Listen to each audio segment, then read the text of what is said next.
थोड़ा बेसी जજો थोड़ा बेसी जજો પાછળ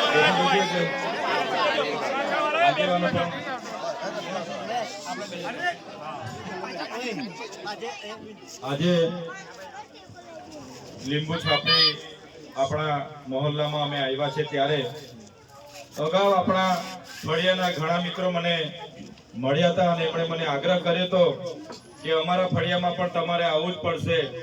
ત્યારે મેં એ લોકોને કીધું હતું કે મારી લોકસભામાં 1200 ગામ છે, કદાચ બીજા ગામો રહી જશે તો ચાલશે, પણ અમે અને અમારી પૂરી ટીમ આપણા ફળિયામાં આવશે ને આવશે અને આજે અમે તમારી વચ્ચે આવીને ઊભા થયા છે।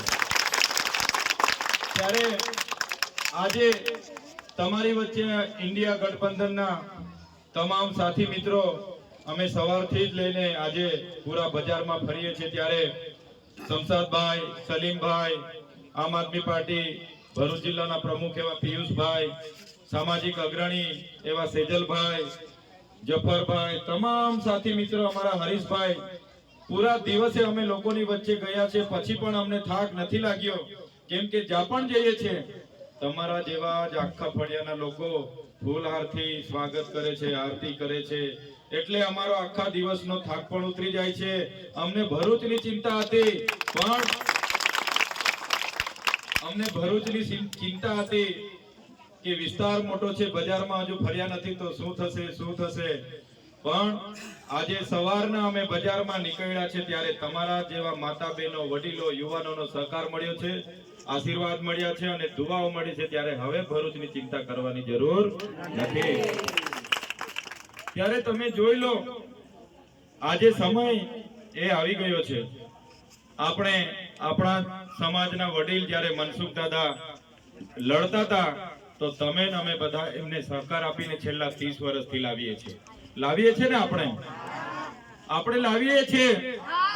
એમની સરકાર હતી એ ધારતા તો આજે બધું જ કરાવી આપતા આપણને, પણ એમની સરકારમાં એમણે યોગ્ય જગ્યાએ રજૂઆતો નથી કરી, એમની સરકારમાં જ એમણે કામ નથી કરાવી શક્યા, કાં તો એમની સરકાર એમની સાંભળતી નથી।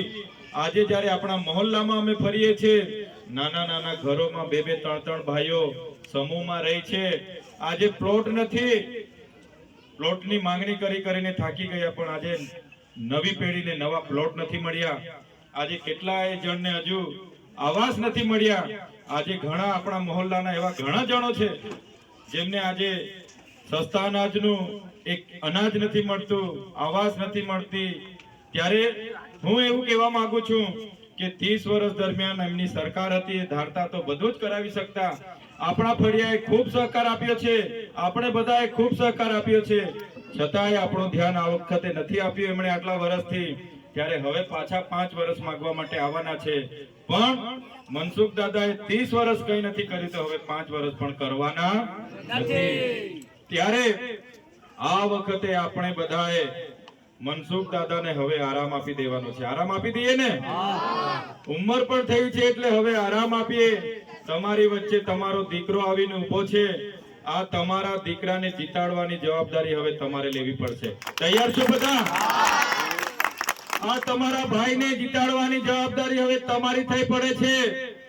આજે આપણા માટે રાત દિવસ મુસ્લિમ સમાજ મહેનત કરતા હોય, સેજલભાઈ જેવા આગેવાનો આજે દિવસ રાત 1 મહિનાથી મહેનત કરતા હોય, પિયુષભાઈ જેવા આગેવાનો 2 મહિનાથી મહેનત કરતા હોય, તો મારા માતા બહેનોને, મારા ભાઈઓને, મારા મિત્રોને હું વિનંતી કરવા આવ્યો છું, આ તમારા દીકરાને જીતાડવા માટે હવે 10 દિવસ બાકી છે અને 10 દિવસ હવે તમારે લાગી જવાનું છે।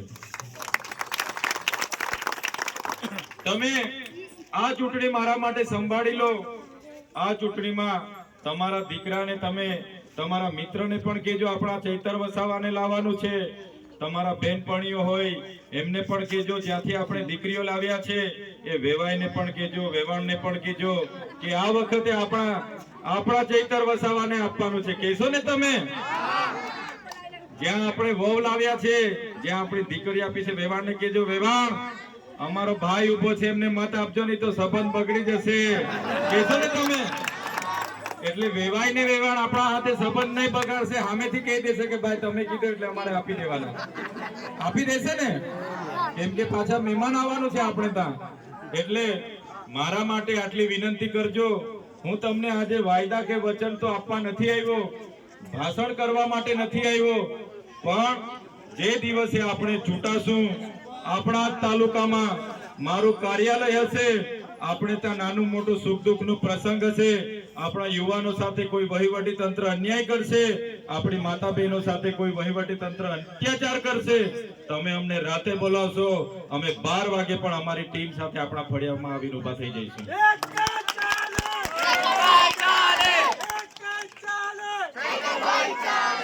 ત્યારે આજે તમારા આશીર્વાદ લેવા જ આવ્યા છે. અમે ભાષણ કરવા માટે નથી આવ્યા, અમે કોઈ વાયદા આપવા નથી આવ્યા, પણ મને આપણા મિત્રો બધા મળતા હતા, મને કહેતા હતા કે તમારે આશીર્વાદ લેવા આવવાનું છે.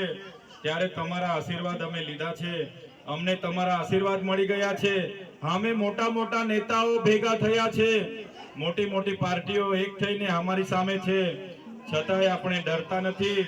આજે આપણને તમારા દીકરાને હરાવવા માટે ભલભલા કાવતરા થઈ રહ્યા છે. અમારી પાછળ પણ આદુ ખાઈને પડેલા છે, અમને પણ જેલોમાં પણ નાખે છે, અમારા પરિવારને પણ હેરાન કરે છે. પણ આજે હું તમારા આશીર્વાદ લઈને જામ છું. સામે ગમે તેટલા નેતાઓ હશે, ગમે તેટલી હેરાનગતિ થશે, પણ આપણે બધા સાથે મળીને આ ચૂંટણી લડીશું.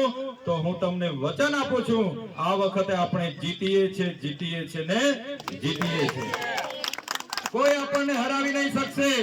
આપણે તમારા જેવા નાના માણસોના આશીર્વાદ અમને મળી ગયા છે, તમારા જેવા નાના માણસોના દુઆઓ અમને મળી ગઈ છે.